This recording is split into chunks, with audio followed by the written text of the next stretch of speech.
Now, all right. So, yeah, we had to go through some things with the technical troubleshooting, but we're good. We are all here.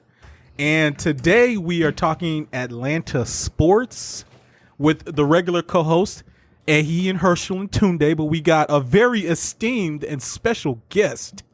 His name is Pardes. He actually goes further back for me than Herschel and Ehi, which is crazy. We went to Duluth High School together. And it is great to have you on the podcast, also known as ATLP. Pardes, was good, bro. What's happening, guys? Thanks for having me.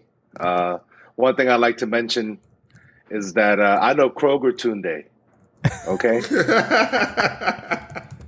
Okay. Yeah. Tunde knows that Tunde. So, yeah, that was my very first job ever, man. I wasn't a big fan of it, but Pardes came through a couple times to say what's up, man. And I feel like we probably went on a few escapades during my break. So, yeah. Good time. For sure. Good Definitely times. Driving recklessly through Lakeshore Drive with the PJ and you in the back seat, having you guys freaking out for your dear life. Yeah. That was my wild boy times before I became a real wild boy. With these two other fellas was good. Man, chilling, man. Trying to stay out of trouble, Yo. man. Pandemic. I mean, Atlanta's not really like in a pandemic, bro. Yeah. Like, compared to San Francisco, y'all got everything open. Man, me and Herschel, I was in town, and me and Herschel went to Hudson Grill. It was hella people in that motherfucker, yo. Dudes was over there hanging out like it was fucking 4th of July last year. You know what I'm saying? Yeah, well, this shit was definitely casual. Yo, I did see recently an article that came out that was like Sweet Lounge is saying that basically what's happening here in Atlanta, because everybody knows that we're basically open, is people are coming from out of town to have parties here. So Sweet Lounge and a couple of other places basically put this message out, which I think was just good marketing to be like, yo, we're not going to host your out of town party, which to me is like, yo, how are you regulating that? Like, are you checking IDs? Like, what does that mean? But you're also getting the word out like, yo, we're open. If you're trying to turn up, but we won't host your out of town party. But if you're still trying to turn up, you know, we got you. So How do they even know that if you're coming from out of town? Like, you could just... That's what I'm saying. But I would imagine if people are getting sections and stuff, and people have been doing it. Like, apparently it's a thing enough that like they had to put out a statement. But I mean, yeah, the mayor is constantly having things to say. Keisha Lance Bottom, shout out to you.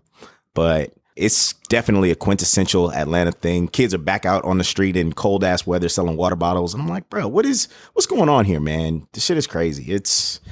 We are living in the dark times here. So No, I agree. Out of town or stay away, man. Lennox should never be as dangerous as Bankhead, man. Come on. Man, Lennox has been popping off a little bit, at least according to my Google News feed. But anyway, first of all, my little brother works there, man. They had multiple lockdown situations in that bitch. Who works there? You say my little brother. Yeah. Oh yeah. Lens crafters, man. Where did? Saying like these motherfuckers like multiple shootings on the regular. Just like people just busting caps, man, for no reason. I wonder what. You can't say he didn't see anything. well, I mean, Yo, they had a shooting at Phipps Plaza. You can't say he's... That's the wild shit, man. But yo, niggas have been getting robbed in Phipps Plaza though. Like it being known for like the luxury stores. Every year or so, some white lady is getting robbed for her X5 or some shit in the parking lot because she wasn't aware of what was going on. Obviously, that shouldn't happen. But and it's definitely happening more recently now. And I mean, niggas are agitated. Like the world is a dangerous place. You need to niggas is desperate, man. Be aware of your surroundings. They need to get their security up, like the Capitol building. Both of them need to go to some sort of like security training or something. But anyway, we won't even get into that shit right now because that's just too much. First of all, let's set the groundwork for today's podcast.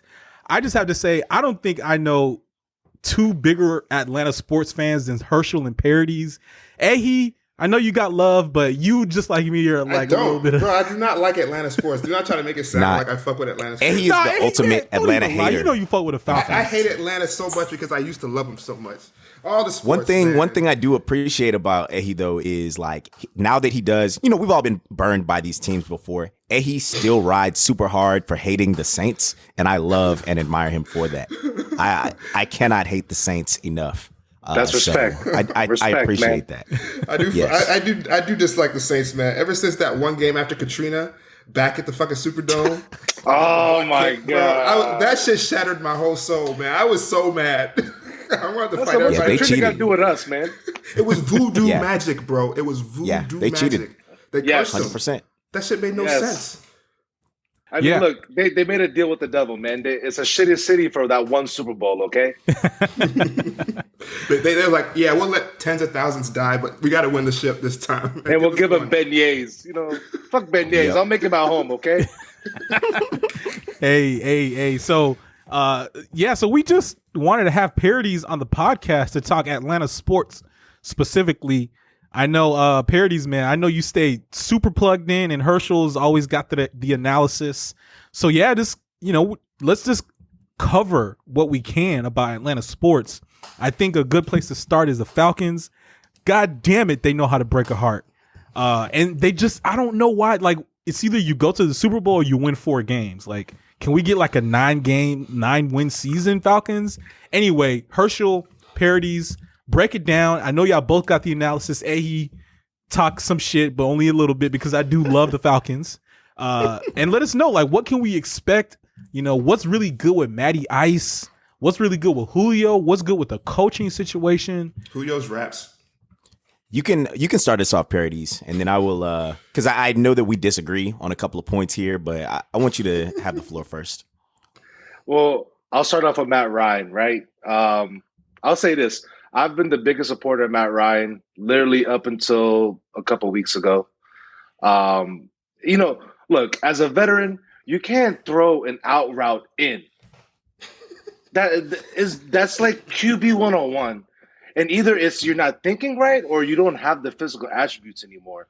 And look, if I can count on you to make the smart move going forward, which is what's supposed to be like your bread and butter, is you be the intellectual quarterback, won't make the bad move or whatever. And his long ball, man, like his long ball's been killing me. Like I'm just getting tired of the long ball not being there. If you can't hit the out route, you can't hit the long ball. And if Julio's not there, what are you going to do, right? And I think Matt Ryan, with all that said, Matt Ryan's the best quarterback Atlanta's ever had. And I'm a Michael Vick fan. Michael Vick is my favorite athlete of all time. But in terms of success and getting us to, the promised land, Matt Ryan did it. I mean, look, that Super Bowl was heartbreaking, right? I don't want to bring that up. But like he's good enough quarterback to get you there to the Super Bowl, right? He's good enough if you have the right coordinator and you have some tools. And he's good. He's not bad by any means. But, as a Falcons fan, I'm ready to move on. But there's a caveat. Depending on who's available and what we can get at the draft at quarterback, right? If it's somebody that is, okay, the precursor to that, Matt Ryan's salary cap hit next year is going to be monstrous. First time his contract is going to bite us in the ass. Up until now, they've been able to like convert his salary to signing bonus and, play salary cap games and stuff like that. But I think next year is going to be like a huge hit. So only way to keeping him on the team is you definitely have to drop the quarterback this coming up draft. But keeping Matt Ryan or letting him go is going to depend on the quality of quarterback that we get in the draft. I know that I don't watch much college football anymore because I used to be a UGA fan. Don't get me started on that. I stopped being a UGA fan. We'll talk about it. 2010, and it's been a good decade because literally it's much easier to laugh at them losing all the time than having to defend them, right? They're another heartbreaking team. That's how I Super hard. Agree with you there. But I don't blame the players, man. They're amateur players, right? I'm not going to hate on them, right? Like this is more so the fan base annoys me. I'll just say that much. But yeah, with Matt Ryan, if we can, Justin Fields, Trevor Lawrence, those are the 2 quarterbacks people are talking about. And I've heard this guy from BYU and the guy from Alabama and maybe the guy from North Dakota State, right? But like nobody really knows what kind of GM do we bring in? What's he going to do? What kind of offensive coordinator do we bring in? There's just so many things up in the air that if we do move on from him, I'm okay with it. If we keep him, I understand that, okay, we're going to try to make another push because this team is in limbo. We have enough talent to be a very good team. So I'm okay with giving another ride. I think it starts off with the head coach problem that we have, right? Like, because that's going to decide who they really can maximize the outputs with. You know, like you can draft whoever you want, but if you don't got the head coach, like who do you think should be the head coach? If you have to pick from all the different people. Look, a part of me wants to say Eric Bieniemy. If that's how you say his last name, but yeah, man. I mean, I say that too. But I mean, who knows? I mean, like I don't know. I'll tell you that much. I don't know. I'm gonna let the Arthur Blank spend his millions of dollars on a consulting firm to bring in all these candidates. You know, low key. You know, shout out to my cousin Skeet Sikander on IG. He's got like 5 Ks in his name. He but not 3, which is what matters. It's not 3 Ks, it's 5 Ks. All right, and and he's kind of intrigued me with Joe Brady. You know, I'm like he's maybe too young, but I mean, this day and age, he's been in college. The offenses are now going more towards a college quarterback. You know, he's more familiar with this skill set of quarterbacks. So, you know, Arthur Blank's done a pretty good job of making decisions for this franchise. So I just hope that continues. It's kind of, I mean, look, overall, there's a lot of franchises. We have our gripes, but overall, as an organization, the Falcons have been a good organization. We're talking about keeping a good salary cap, not having to pay being the tax all the time. You know, you drafted a franchise quarterback. That, number one, is hard to do. You made a big move to get Julio. That's hard to do. Dimitrov didn't do a bad job of drafting players. I mean, it's hard. It's very, very hard. And, you know, he's done a good job of decision making. Now, the last year of keeping Quinn, questionable, right? There's been bad decisions, but that speaks to his loyalty, which, you know, has what made him such a leader of an organization is that loyalty, but it comes back to bite you in the ass with the Dan Quinn situation. So, I mean, I don't know. I don't know who we're going to get. I mean, who wants to come here? Parody. I feel you. I definitely feel you on that. That's the thing. No one wants. Why the fuck wouldn't you want to go to Atlanta? So, I mean, yeah. So obviously, the city would be a great place for players to come play, right? But so you've touched on a bunch of different things that I definitely agree with you on. In that, like, Matt Ryan probably doesn't have the talent level that at least what we're gonna have to pay him. You know, you're gonna have to draft somebody, which also, you know, does tie into whatever coaching decision you make. I do really like the Eric Bieniemy choice, but you're gonna have to have a guy who looks kind of like Mahomes. Basically, you're gonna have to have somebody who's gunslinging and a little bit mobile. Matt Ryan obviously is not the guy, but another issue that we're always running into is like, it's not the Falcons break your heart in ways that are clearly not the quarterback's fault entirely. Matt Ryan does his job most of the time. I agree with you. He has some throws where it's like, bro, what the fuck are you doing? To the point where, like, we've seen them give the ball to like Russell Gage, or even when we had Mohamed Sanu to throw a deep ball. Because they honestly don't trust Matt Ryan to do that shit. Like, what? You're having wide receivers, you know, throw your deep pass? And it's working. So, I mean, you know, there's something to that. But, like, they have, because of how good, I guess, Matt Ryan has been, they're in that weird-ass middle ground where it's either 4 wins or 7 wins or the Super Bowl. And we're not having a great enough draft pick that I can confidently say we're going to get a Trevor Lawrence. We're going to get Justin Fields. So you really don't know. But I love this fucking team, and I love how it feels when they're competitive, but then I always know in my heart that they're going to crush me. Like, I am almost getting to the point of losing hope. Like, I have my Falcons gear on today, but each time that shit happens or they have some stupid-ass heartbreaking loss, the following week I'm like, damn, let me make sure I don't wear this particular hoodie when I go to the grocery store this week, because somebody might say something to me, and I might cry in the car later. You know what I mean? Like, no, man, you got to rock it, man. Oh, you got to rock it. You're I walk around, right. I make eye contact with people, and I look at my shirt and I say something. I feel you. We went to as Ehi mentioned earlier, we went to Hudson Grill, and it's a Ravens bar in Midtown, right? And you know, we're obviously there because we're in Atlantans, and like we kind of have a little corner with people, and people are like, oh yeah, you got gear, this guy, Chinaman made this, that, this. Oh, that's nice, that's reversible. Oh shit, that's dope. This one dude pretty much had a fucking hat that was like, yo, I'm an incognito Falcons fan. It was all black, but still had the emblem like, yo, I'm not going to be, I'm proud. But at the same time, if you didn't know, if you weren't looking for the shit, you would never know. And he would go about his day, his life unharassed. And I think about those moments, you know? You still get an opportunity to rep, but I just want to say about ripping hard. Atlanta's gear. It's like perpetual inner turmoil for me as a resident of the city of Boston. Because at times I want to be like, yo, fuck all of you guys, because they would love wearing their gear up here in Boston. And I go with my Falcons hat, and I just stunt, you know what I'm saying? But then other times I'm just like, oh my gosh, like what if someone tries to accost me about the Super Bowl? And, so yeah. Look, man, who cares? I mean, that's what I say. But I already have my defense, but we definitely got a pick six off of Tom Brady in the Super Bowl. So right. Yeah. That is what I'll always fall back on. Grady did get 2 sacks in the Super Bowl, right? Yeah. And then the Super Bowl ended. So many great moments. Yeah. Happily ever after.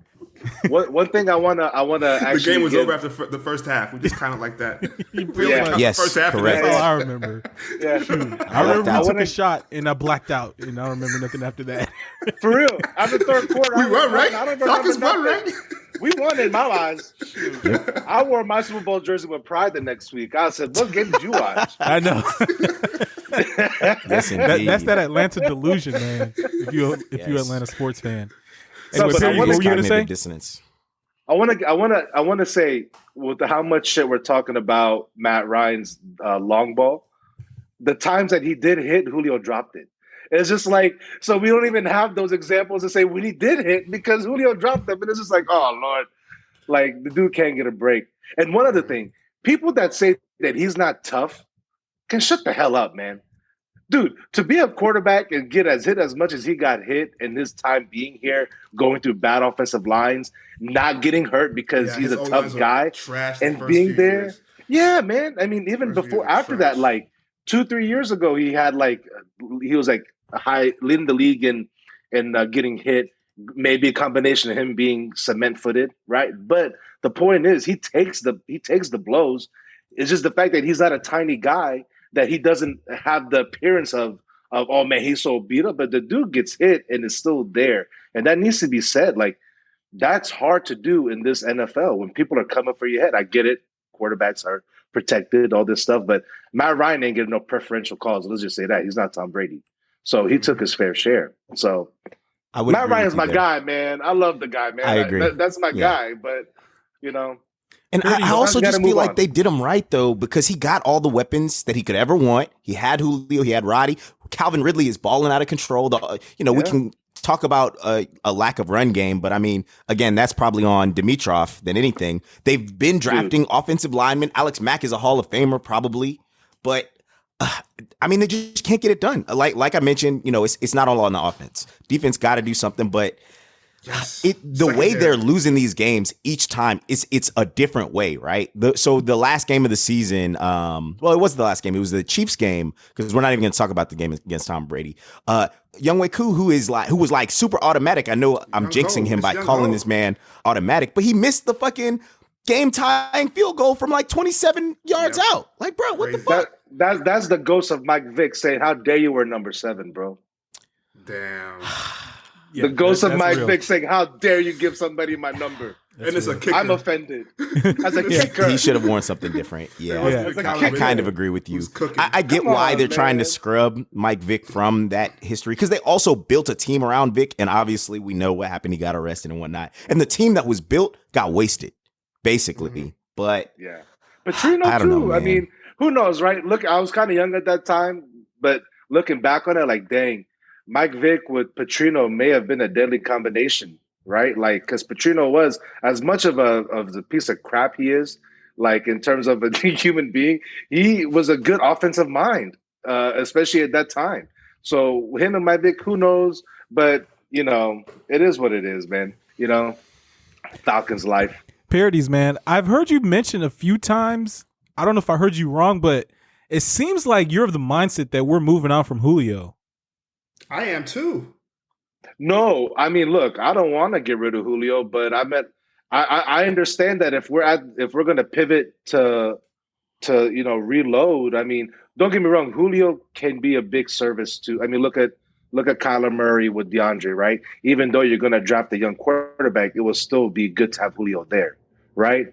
But then I think you have to open it up to Julio and ask him, look, Julio, are you willing to go through this rebuild? I think he's earned that right as being like a company man for the Falcons.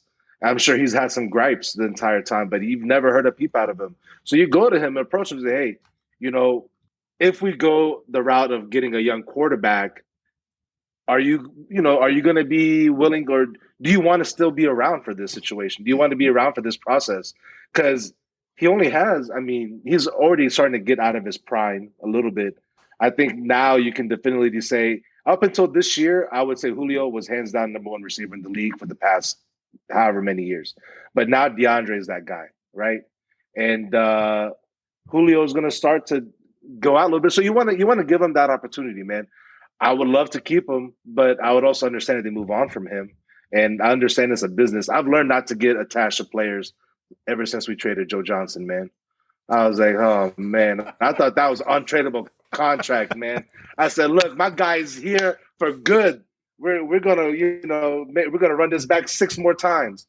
But he left, and it was better for the Hawks. That was my moment of learning. Look, even though Joe Johnson was our guy, he was taking us to the playoffs, all this stuff. I had my personal memories with him. He has a capacity or a certain level. He has his own peak. And once we got rid of him, we were able to build a somewhat real contender, kind of, gave us a glimpse of it. And then, it's kind of like you got to sometimes make a decision to move on and not get too stuck to players. And that's like the Patriots model, right? Like, look what that got them. Not getting like Willie when they dropped Willie McGinnis, I was like, oh, dude, why would you trade Willie McGinnis? But it was a perfect time to do it, So, I mean, so this is go ahead, man. This is a perfect transition into talking about the next Atlanta sports team that has also been breaking our hearts for years. I know you just opened it up discussing Joe Johnson and some of the past trades, but I also want to talk about some of the successes that Atlanta sports have had, even though we eventually see disappointment or whatever. But the Atlanta Hawks made it to the Eastern Conference Finals in 2015, and they butted heads with LeBron. And yes, nobody expected them to do anything. They did get swept, but that was one of theirs. I don't know if they had 70 wins that season. They had Budenholzer, who was coach of the year that year, or 61 or something like that. Yeah, they had an amazing year, and obviously it was LeBron. We all knew and understood coming into that. All right, we're not getting through this guy. He's a juggernaut. It is what it is. I don't remember if he won the championship that year, but I mean, no, they didn't. The Warriors smacked the Warriors. That was the first Warriors championship. That was the first Warriors championship because that was the first time the Hawks and the Warriors were like, oh, who these two scrub ass teams are number one all of a sudden, and nobody really knew about Steph Curry at the time like that, and Klay Thompson. I was actually, at least I was of the mindset that they were like basically running together. Like, oh yeah, Golden State, Atlanta, let's go. yeah, we thought, and then clearly they were two very, very different teams. So, well, I mean, the goddamn Warriors got KD, I think 2 seasons later, so it doesn't even count anymore. Look, I will say though, that season we went to the conference finals, we did lose Tabo. To police brutality. Police brutality, right? Shit ain't changed, right? So look, they broke his freaking ankle. If Pero would have made at least 5 3-pointers that playoffs the entire time, we would have done much better. Literally every single 3-pointer he took, he missed, right? But we had a decent team, and like you said, we should talk about the successes, right? And, all of our failures led to this, right, to Trae Young. And, after this last article on The Athletic by Sam Amick and I forget it, Chris, Hirschner, I forget his name. But he's like the Hawks beat writer. Man, him and John Collins seem to be butting heads. John Collins was just kind of speaking on, how we're running the offense and kind of things like that. And he didn't really, he had like allegedly, a very passive aggressive way of, taking in what he was saying. So, now you got to ask yourself, is DeAndre Hunter worth dealing with the diva? Ooh. So Tune actually had this question written down. Since we're discussing Trae Young and the dynamics of the team, where do we stand on the Luka Doncic trade? Or where do you stand, Pardes? I'll just jump in real quick. I think like the sort of common understanding or the general acceptance among basketball fans is that, Luka is everything. They probably should have gone number 1 that draft. It's like, what the heck? Hawks are doing fucking up again. Hawks are cutting up again, trading Luka. Why would you trade Luka? But you look at the numbers. Okay, yeah, the Mavericks made the playoffs last season and actually put up, did well against the Clippers. But I'm just like, I don't see how you could necessarily claim Luka is just exceptionally better than Trae. So I want to hear what you got to say, Pardes. Yeah, no, I agree. Trae, look, if you're gonna in that draft trade Luka for anybody, it's for Trae, right? So at least give the Hawks that much credit. I was a guy that said why, like, I was heartbroken that we traded Luka that night. I understood it. You get another top 5 pick in exchange, and you as an organization see that Trae can take you to the promised land as much as Luka can. Obviously with a different type of team because they're different types of players. But look, I think we've never had a superstar like this since Dominique. Maybe Mutombo, but he wasn't really our player. Like he was, famous elsewhere. He just had to stop here, but. He's our first superstar since Dominique.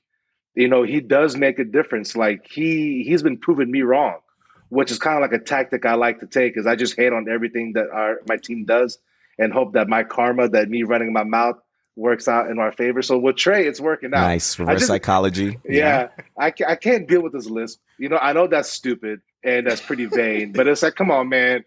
You can only sound so tough when you talk with a list. And no, he would break my ankles and break my knees and one crossover, right? So who am I to run my mouth? It's just more embarrassing that a guy with a lisp is running by me, So, but that's real. Yeah, that's how you feel. Yeah, I feel you. You're just keeping it real. Look, it's just how it is. But no, Trae is killing it. I'll say this much. But I am curious to see, and this is where the difference comes into play with Luka and Trae. Luka was put on a team that had a much better roster, different expectations. Trae was put on a team that, like, let's say, who the hell is on this team? The way the roster was constructed. And Schlenk is like, Schlenk, why do you have Alan Crabb and Jabari Parker and all these, like, just useless players that you're not even going to use, right? That are just going to, like, but he redeemed himself with this offseason. Did a great job. This roster is a complete 180 from that. So I think now is the time that we can start forming an opinion on Trae. But the other thing that goes unaccounted for is all the years that Luka played, Euroball professionally. He has a knack for team building. He has a knack for being a leader, which I think now Trae is going to be under the microscope in that microcosm under that category. Because, like the article said, like, there's an article that came out that was talking about how Luka, took all his teammates bowling and, wants to spend time with them off the court. He's all about team camaraderie, all this stuff like that. And, now you just hear an article about Trae butting heads, with his teammates and stuff like that, which I think at this point, it's the first time that there's been a spotlight on Trae and expectations, like legitimate expectations. So you're going to get these articles, right? That's just going to be part of the industry that's just trying to get some opinion out, that's trying to polarize people and get people to comment and, get people riled up. But in actuality, it's probably a non-story in real life, right? Like this John Collins article is probably a non-story. But now is when we can start forming the opinion. This year, Trae has a real roster. We can see what he can do. I think they're going to be around a 500 team. And I just hope that towards the end, they start to play better with each other. Maybe best expectations be like a 6-7 seed in the East. But next year is when I'm going to have real expectations. I've learned to just kind of wait and see. I've stopped trying to predict because I don't know nothing. There's like hundreds of people that are scouts that get paid to do this, have years of experience, and they're wrong all the time. So I've learned to just kind of just watch and then be entertained, So I think the future's bright though with the Hawks, but I miss Luka. I love Luka.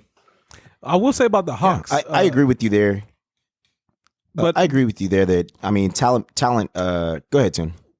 God damn it, Herschel. I mean, you just talking over. I was just gonna say, talent assessment is always really hard. Bruh, Like, this shit you is talking always a over fucking me. gamble. I am. No, I'm just Go playing, ahead. man. This is I'm done. RTBH. We always just talking shit, man. What I was gonna say though is that I feel like this is the season where, okay, this doesn't happen all that much, but with the Warriors, they kind of just broke out, right? I mean, they had a good season the season before they won the ship, but they kind of just broke out. And I'm not saying the Hawks got to break out, but they started off 5-0, right? Then they lose 4 in a row. I'm just like, Nah, they started out 3-0, lost one, got another one, and they're now 4-5, so they're below 500 right now. But I mean, the hype is there, right? They're an exciting team. I agree with Pardes. They might be around 500 or so, but continue your point. Oh yeah, sorry, they started. Yeah, they didn't start 5-0. I don't know what the heck I'm talking about, but they started off winning some games. They beat the Nets. They lost to the Nets, and then they beat the Nets with was Katie and Kyrie there? I think so. Yeah, and, for both games. Yep. So it's like. By the way, I don't even know if we can necessarily say the Nets are really like popping like that. Like, I don't know if They look good. super, They look and they're good. losing games, man. Like they really shouldn't be losing, and game-winning New shots. team. I'll just say that. New team. But that's expected of them, though. That's what they're going to be. The Hawks, the Nets. Which team The you talking? Nets. Okay, yeah. But yeah, I mean, it would be good to see the Hawks like really just like break out. And I'm just like, I wonder if you think that the team has it in them at all. I mean, you already said they're probably looking like a 500 team, but I'm like, they won games. I mean. Well, today you got to win games to get to 500, right? So this is the process of them winning games to get to 500, and then they're gonna win some more games to get, whatever many games out of over 500, right? So it's like a process. I mean. The thing with them is if they play defense, we're going to be good. But these dudes don't know how to play defense, man. I mean, and it is. I mean, people like Trae are not really huge defensive players. So you're going to run him a bunch of minutes. You're not going to be able to get much defense out of him. I think this is why people compare him when you compare him to Luka. I mean, at least Luka can get some rebounds. He's a little bit more physical. Like he's bigger of a dude. He's not as lateral, but like that size makes a difference. I think, and if you're playing small, it's easy to get squashed sometimes if other teams that just put up big men against you. But one player you can hide defensively. There's been plenty of players in the history of the NBA that didn't care about defense and that were still amazing offensively, and their team defense was good. I mean, look at the evolution of Kyle Korver. He was a terrible individual. Yeah, he was a terrible individual defender, but he learned to play team defense and was great. Like he was a great team defender by the time he left the Hawks. And so if Trae can learn to funnel defenders where his help is, he'll be fine. But it's not Trae. Like I have zero expectation of Trae to play defense. It's the other guys. Where's the rim protection? Where's, just pick and roll defense? Like these guys, and this is where it's going to start being the spotlight's going to be on Lloyd Pierce. You can't be a defensive guy coming from Philadelphia. And now that you have some pieces, you have to implement your defensive system, right? So Ennis is the last year of his guaranteed contract. They brought in Nate McMillan, who's a defensive-minded coach, to be his assistant, possibly interim head coach, and if they want to fire him, if he's off to a bad start, right? I mean, that's the reality of it. I mean, there's a reason why, you have to have a good, somebody on the bench to kind of keep you aware that, look, I got to keep my shit together. But it comes down to defense, man. It doesn't have to be the best defense. We'll play a little bit, because the offense is there. Like 83 points in the first half. They're potent. They have the explosion there. But it comes down to getting some stops, man. Like you need to be able to at least – I mean, playoffs are tough. You get to the conference finals, you get to the finals. It doesn't matter how good you are defensively. The other offense is going to be good, and it's going to be testing your defense. So if you can't even get 1 or 2 stops defensively, you're never going to win, ever. So it comes down to that. That's why I say they're going to be 500, and I don't expect them to take off, is because I haven't seen any shred of evidence of defense. Yeah. I mean, isn't that always the Atlanta team's problem? It's always it doesn't matter what sport, man. We can always put up good offense, but even baseball, bro, you can't stop people. Oh, don't get me started. Don't get me started. We're gonna talk about the Braves next. I got a great great shit, man. That's perfect. We can transition into some Braves talk. For our listeners, the Braves just went to another conference championship game where they blew it. They just lost a 3-1 lead to the LA Dodgers after once again putting up damn near historic offensive numbers, and then all of a sudden they shit the bed. They showed us that they were an Atlanta team. The first moment they lost that one game, and we were like, oh shit, this is not good. The second game, no, but we still got time. We'll be all right. They lost the third game. Then I think the fourth game they got blown out, and it wasn't even fucking close, and we just all got to cry into our hands at home. And I want to say UGA might have lost that same day or same weekend. It was amazing. But it was just man. Yeah. It was a fucking great, amalgamation of Atlanta, Georgia, just fucking defeat and trauma. Look, it's a traumatic relationship. That's what it is. We are all in this abusive relationship, not just with one partner, but like with a whole fucking batch of polygamy between all the Atlanta sports. It's this is what I always say. To do this shit, man. This is the cost of living in such a lit city. I mean, everyone fucking loves Atlanta. Atlanta is the best place to live, in my opinion. Yeah, I still feel that way. And we can't have everything. So listen. You know how there's two different. There's in Atlanta and then there's Georgia, right? I think I've learned to realize that now that the Braves are in Cobb County, it's perfect. It's like, bro, you're Cobb County. Cobb County, take them. Y'all can have them. Y'all can pay for that stadium, dummies, right? and it's like that's Georgia's teams. I think I've learned I'm strictly an Atlanta team. It's kind of like how we got that blue inside ITP and it's kind of red outside. It's a lot like the sports teams, because why the hell do the Bulldogs and why the hell do the Braves, why did their fan base lose amnesia every year? The beginning of every year, they forget that their team isn't their team. Like, they're gonna lose. Doesn't matter if you have Mark Rick, if you have Bobby Cox, if you have 3 Cy Young winners on your rotation for 10 years, and you're gonna win one championship collectively out of all those. And do we have to go back to 1980 to bring Herschel Walker? He's got like 20 personalities, so you don't know which one of them played at UGA. So it's Big facts. So I'm sorry. I hate to say that any kind of disparaging shit against another Herschel, but like, man, you've been fucking up. Whose man's is this? I thoroughly agree with you, bro. Herschel on Herschel. You hate to see it, man. Herschel on Herschel crime at an all-time high, man. So it's like, do you lose amnesia? But when it comes to the Hawks or it comes to the Falcons, you remember everything that's bad that's happened. But you forget all the bad stuff that's happened with the Braves and the Bulldogs. It's like Stockholm syndrome, bro. But like on a worse, like voluntary Stockholm syndrome, bro. It's crazy. Yeah. College football rankings too love giving UGA love. And I'm like, I like to see it because they are generally a good team, but they get like crazy love, like number 1, number 2. Look, bro, early on in the season or top 5, and I'm just like, but I mean, I think college football they just love riding the SEC, man. And I'm like, they're good. They're a good conference. Yeah. SEC is fun, man. I actually do. If I have to watch any conference, I don't really watch college football that much, but SEC, man, niggas is big. They fast. People are playing competitively. You can get blown out at any point in time. I want to see that. Yeah. SEC Tomorrow, games in fact, are good too. Conference but games. Look, I was there when the Alabama what is it called, not legacy, SEC championship. No, so when it was the matchup where Georgia was number 1, they had Stafford, they had AJ Green, Bama was number 4. This was is that the trip that we took to UGA with Ehi? Did y'all come for that game exactly? And John Rocker was so pissed after they fucking dude. Were you with us? Dude, there's a story where maybe I don't know, man. So that was the night that I was like, okay, maybe this is enough for me. We have AJ Green, Matthew Stafford, Noshawn Moreno, Donnell Ellerbe, Geno Atkins, like literally 7 to 8 NFL players, and they literally couldn't guard Julio. That first half, there was like 2 or 3 pass interferences on them that literally killed them.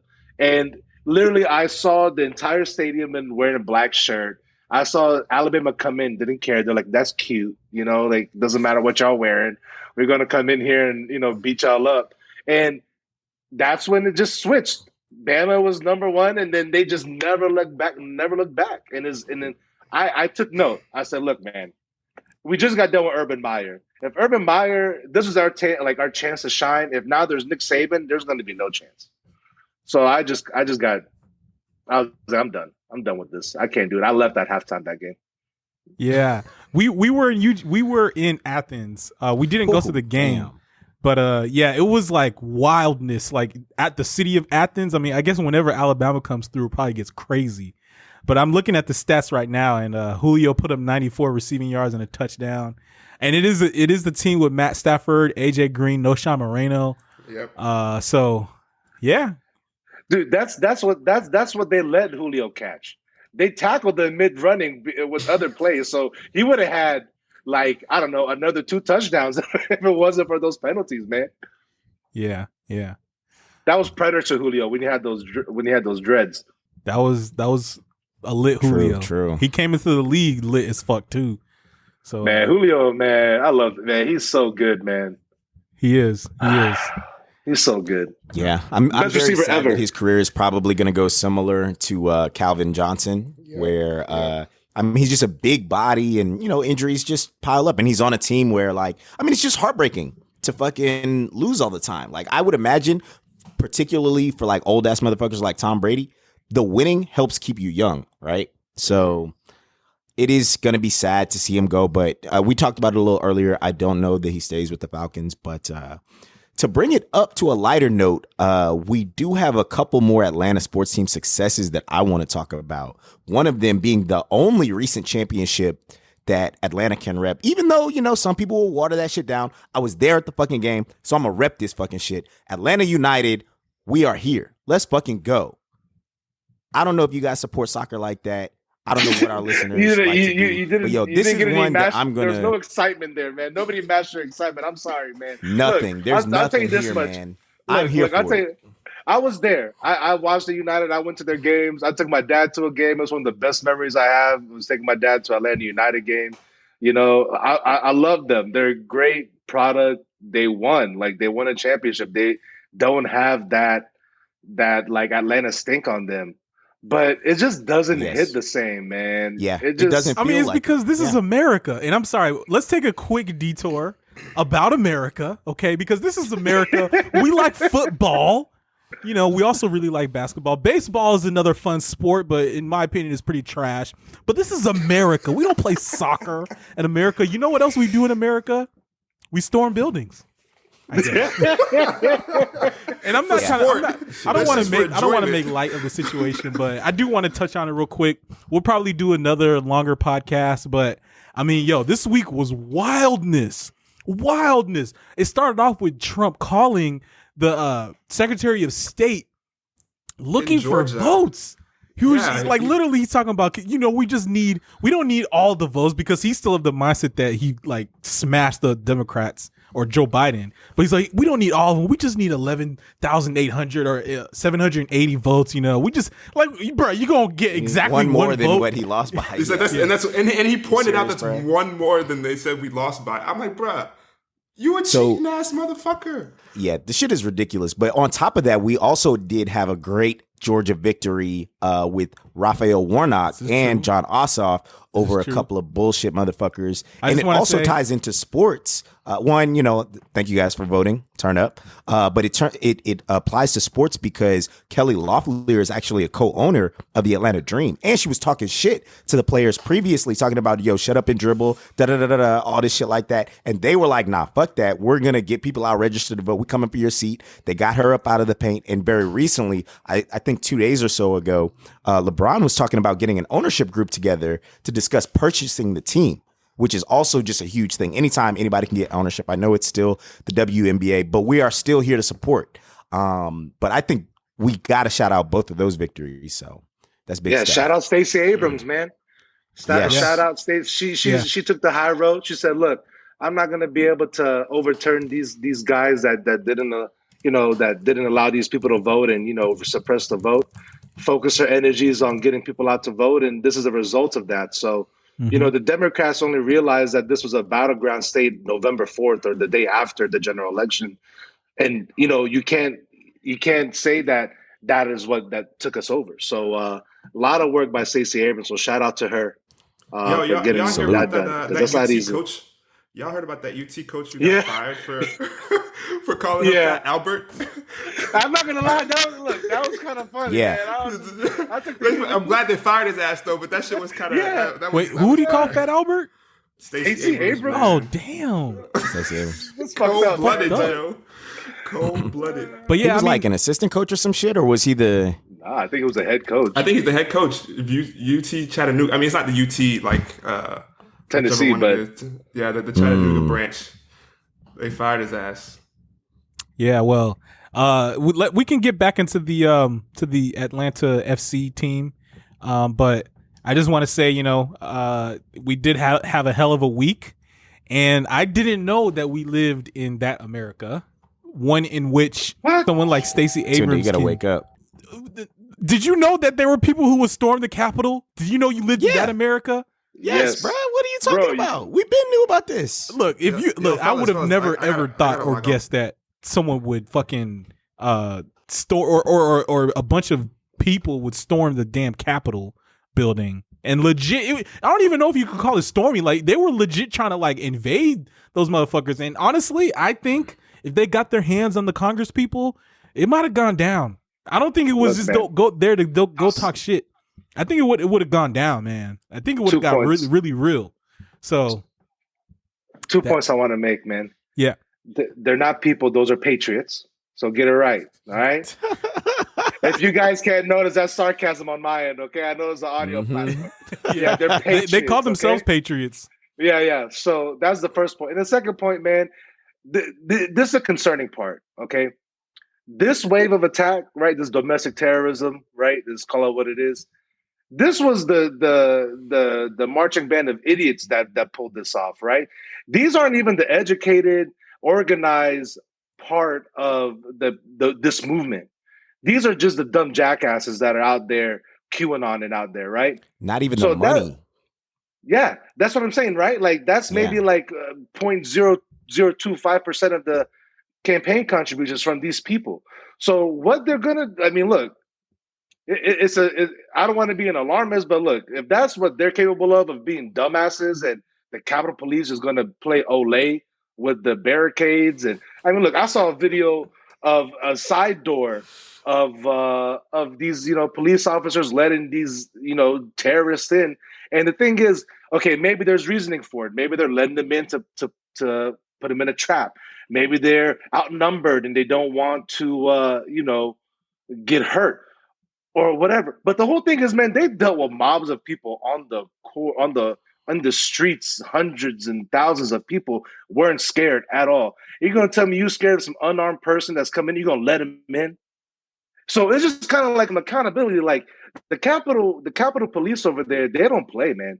You like this one lady got shot and killed because she made a U-turn at a checkpoint over there. And maybe I'm wrong, right? But that's an anecdote that's been going around, and I think I may have heard about that back in the day. I think it was like 2013. But like, you're telling me that Capitol Police are never unprepared? Like, you're telling me that these guys, you didn't know they're rallying there outside your door? You're unprepared that much to not know that these people are this, hopped up on Trump juice, and they're out there trying to prove a point. And they get in there, and when they get in, what do? They start taking selfies. I know, right? Like this is the people that when they do storm the Capitol, which is hard to do, get in and do the things they said they're going to do. They're going to start taking selfies and live broadcast and go sit in chairs and not even do any real damage, right? Well, see, that's what I'm saying. That's the part. I didn't know we live in that America because I'm like, okay, fine. If you storm the motherfucker, then I anticipate something serious and very dangerous would happen. But like you said, these are just a bunch of QAnon internet people. All they care about is their fucking internet presence because they probably have a huge following in the QAnon, netherworlds of the internet. So it's just like they got breached. And if you go into the details, man, it wasn't just like they pulled up, and then the Congress people had like kind of made it. You know, Nah. the Congress people had to scurry away. If they would have got their hands on them, it would have gone down. But then at the same they time, made it into like, the chambers, the important shit. Yeah, I mean, you know, I get that like every outlet is talking about this or has been talking about this recently, but like we can't forget how important that shit is, because we do live in a world where the news will pass by. Like we literally just did our wrap up podcast for 2020, and lo and behold, some more historical shit happened like 3 days later. That was, I mean, it was predictable because obviously we see what our president has been saying, but like, who the fuck could have predicted this? That they would just let them walk up in there. hey, look, So, and The Simpsons. my bad, Herschel. But Yeah. hey, look, we don't really dibble dabble that much into conspiracy theories. No, I'm just kidding. We all about conspiracy let's get into theories here at RTBTH. Let's go. I just want to Hell say, yeah. man, I don't know if it was just like it happenstance, man. Like there seemed to be some shit happening in the back room for man, it was deep state. Oh yeah. Pizzagate was all up in this. Yeah. I mean, You know but what you didn't see out there, you know? there had to have been some Go ahead. commands or some sort of plan or lack of a plan, intentionally a lack of a plan for the state police or the Capitol Police and the Metropolitan Police to be that underprepared. Like I feel like there was some nefarious shit going on in the back room. And come on, it is Congress, it is Washington D.C. I'm sure shit like that happens all the time. I mean, look, man, let's wait a couple months, maybe even a couple years, but this ain't gonna be the end of the story. Yeah, I would definitely imagine somebody got told somewhere like, all right, just chill or just have less people here to control this mob than you normally would. Because they are trained for these types of situations. Like if anywhere, they should be able to keep people out of the Capitol. Like that's your whole fucking, like it's literally the capital of the nation. You can't just have motherfuckers walking up in there. And I do understand that there is a lot of complex psychology around mob mentalities. It's very difficult to stop large masses of people that aren't, you know, an overarching threat until it's literally at your door. Like it's just hard to stop an army of ants. Essentially, it's very difficult without, you know, extermination equipment. Honestly, and we all did see that lady get blasted. So I mean, hey, but she was trying to break in. They I mean, were look, definitely coming. That's the coming for appropriate people. response, man. Yeah, I'm saying. they gave them every opportunity to turn back, and they did not. They were The coming up Congress in people there. were back there, right? Yes, Through yes. that little that doorway, they were Yeah, back I think there. it was the lobby to another Senate room or something. I don't know the whole layout of the fucking Capitol, but like, I mean, the shit is all well documented. They had barricaded the door and people were like breaking through the glass and shit. And she was hopping through when shit went down. But like, yeah, I would have done the same Yeah. thing. I wouldn't have shot just one, bro. I would have shot a couple. I mean, but see, that's great restraint by him, you know, the shooter to secure the Capitol. I don't know how else you diffuse such a situation. I'm glad it wasn't worse, I guess. You know, I am enjoying seeing these videos of these motherfuckers get hurt. But, you know, I don't know how I should feel about the death shit. But, I mean, we're very close to civil war. I mean, Black lives have been dying all the time for much less. So, you know, what can we really say? Yo, I'm staying posted at the crib, man. Yeah. Pandemic I mean, came at the right time because the race war is about to pop off. I mean, you feel kind of bad for them, right? Because it's like, look, what kind of mental space are you at where you're going to be such a pawn like this? Yeah. Right. Yeah. So Exactly. that's where I have some sympathy, but sympathy gets you nowhere in life. Right. And I can't have empathy. And that's the one thing. If I can't have empathy for you, then I'm not going to shed a tear. Like you went up there. Look, it comes down to this. She didn't hear about the side door. All right. She was trying to come in through the main part without being on the list, you know, saying she was on a table, something. Security wasn't having it, you know, when, you know, she could have gone through the side door and gotten in for free. So, you know, look, I have no sympathy for situations that people put themselves into. And if you wanted an example of how you could control a mob, I mean, you could go through the last 9 months of protests and how they just kind of controlled them, right? Yeah. People that were laying on the ground just macing them, rubber bullets and bringing out You know, the tanks. And I mean, it could be done when they want it. Here's the thing, man. Here's America, bro. Anything that they want to happen can happen. That's the one thing about America, especially American government. You can't hide shit from them. Agreed. If you're hiding something from them, they don't want to know about what you're doing. You're like off their radar. It's that simple. So the fact that they don't have enough information to be prepared for this is BS. So that's where I think feeds into your conspiracy theory, Tunde, is that you're telling me that the most secure building in the entire country, possibly the world, maybe top 10, is going to be raided by a bunch of QAnon supporters. Yeah, it's a crazy time. And to continue our conspiracy theories, I'm actually just now seeing, this is literally like fresh news today, January 10th. One, on Friday, the Capitol Police Chief resigned. But then today, some other police officer committed suicide. So he definitely knew some shit and probably was buddy opening the like door, passing out wristbands to let people back into the VIP. That was probably your boy. What'd you say?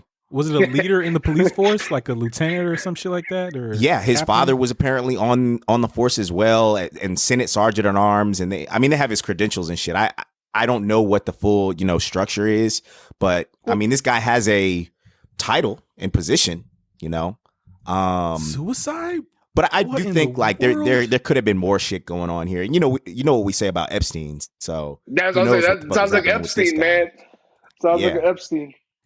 All right, well, let's go ahead and wrap it up and take it back to Atlanta sports. But the reason why I brought that up, first of all, it's been on my mind. It's actually bothered me a lot lately, because I'm just like, okay, where are the QAnon supporters? And I mean, what else are they trying to like run up on and try to take over? Like, is it my crib? Are they trying to pull up to my crib? But you need going to stay back, strapped, bro. Hold on. Before we move on, though, hold on. Yeah. I don't know if this is just, I don't know. If it's like, I hate to say it, fake news or whatever, but I saw reports and headlines about pipe bombs and explosives and stuff, cars with explosives being found around the Capitol and like the RNC and the DNC buildings. So it's how is that shit going unreported, bro? Like how, that's where it just boils down to like, man, it just deep down in my stomach is like, is anything really going to come from this in terms of accountability? Yeah, some people may get arrested, some people may be whatever, but that's a win for that white supremacy group, for those QAnoners. That's a win. Yeah, doesn't matter even if they lost. If to get that close, they're all motivated. They're all excited, man. And that's like you said, that's the scary part, man. What's going to happen? Yeah. I mean, time will tell. I mean, presumably the nation will really start to step up on this sort of like conspiracy, the dark depths of the internet where these things fester and grow. Hopefully that'll become a priority to take care of, and time will tell. But yeah, it's kind of like a, double-edged sword, in the sense that we sort of won because we democracy maintained, right? None of the Congress people got hurt. Like, we persevered through it. But now we know what we're really up against. This is not just like an internet thing anymore. I mean, it already happened with Pizzagate. I don't know. I guess people have amnesia with this type of shit, but it's becoming a very serious thing with like conspiracy theories. The whole Trump support group. It's not just an internet phenomenon anymore, man. They're taking it to the real world. It's the Joe Holleys, man. It's the Ted Cruzes. They're the jackasses that are keeping Trumpism alive. You can impeach Trump to hold him from running in 2024. You can do that if you want, right? He's going to be gone. But Trumpism is alive and well, man. Like, this ideology that he's created, it's up there. And this is why there was a show, Watchmen, on HBO that got canceled after the first season because it was too on point with what's going on right now. If you haven't seen that, go watch it, because it's literally what's going on. Like, and that's why they got canceled, because shit was too real. It was hitting way too close to home. Yeah. Because that shit's just way too real, man. Yeah. This was before the pandemic, police forces wearing masks and shit. Perpetuating racism. I mean, ridiculous stuff. Definitely a great suggestion to watch. I have a new conspiracy theory that I want to introduce to you guys. And I honestly, I think you guys can get behind this. QAnon has been out here holding Atlanta sports back. They have been actively denying us championships. I don't know how, I don't know why, but apparently whenever Atlanta teams are doing successful or something positive, some bullshit starts to happen, right? The Atlanta Braves had that fucking infield fly pop-up rule, and then they got called out, and then they got tossed out of another playoff game. The Falcons got taxed for having fake crowd noise pumped in. Meanwhile, the Patriots are stealing all types of Super Bowls, and nobody gives a fuck, but the Falcons are the ones who have to deal with the consequences. What the fuck is this bullshit, man? The Hawks, I don't know. I haven't connected the dots yet there, but I'm sure we can look into some racist internet trolls that are fucking our shit up. I'm certain. I'll tell you this about conspiracies, man. And if you want to connect the dots, you can absolutely connect the dots. Oh, and yeah. That's how conspiracies work. But I will say this also. It's only a conspiracy until it becomes true. Right. Hey. Yeah. And then it's facts. It's a hypothesis until it's a thesis or something like that. Y'all the science guy. You the science guy, man. Hypothesis Whatever until it's a theory. But theory, there it is. Theory. Yeah. I mean, that's how I felt with the college admission scandal. If that shit didn't come out and someone told me that shit, I would have been like, this is the most biggest conspiracy I've ever heard. But it's real and it was true. That's easy. That's easy to believe, though. Dude, it's easy Conspiracies to believe. are easy to believe. That's the thing. Yeah. No, but I'm talking about the college admission. That's not even that's like, yeah, okay. That's America. I mean, but the thing is that they were like legit paying. It's like one thing to pay to like make a donation or you're already rich and your kids go through private school, but they were legit sending checks for admission. That right there is wild. Or maybe not. Maybe it's not that man, wild. they got people buying buildings, man. This is what it is. Other rich people, they would just buy a building for the school and name a library after them, right? And that's their child's entrance. This is the way that the people that aren't really rich found a way to get in. Right. Yeah. That's what we're So, talking about. so it's not surprising at all, Yeah. Well, hey, man, it's a crazy world we live in. Fellas, this was a great podcast. He had to hop off. He had to go do some work stuff or whatever. God damn it. He's not even going to listen to the podcast this far, so fuck him. No, I'm just kidding, man. It's always love. This is Real Talk Beyond the Headlines. Pardes, thank you so much for hopping on the podcast. You dropped the knowledge.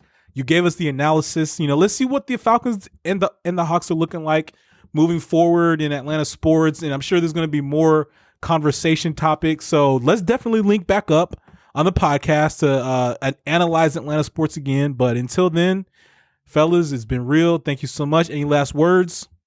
Man, good. I mean, I got one shot, man. Shout out to my cuz Sikander, man. He keeps me up to date with some of these insider notes with when it comes to the Hawks and the Falcons, man. But man, thanks for having me on, guys. It's been a lot of fun. I could talk about Atlanta sports all day, politics all day. So I appreciate it, man. It's been fun. Gang. Hey, this is Real Talk Beyond the Headlines. rtbth. Peace. Peace out, guys.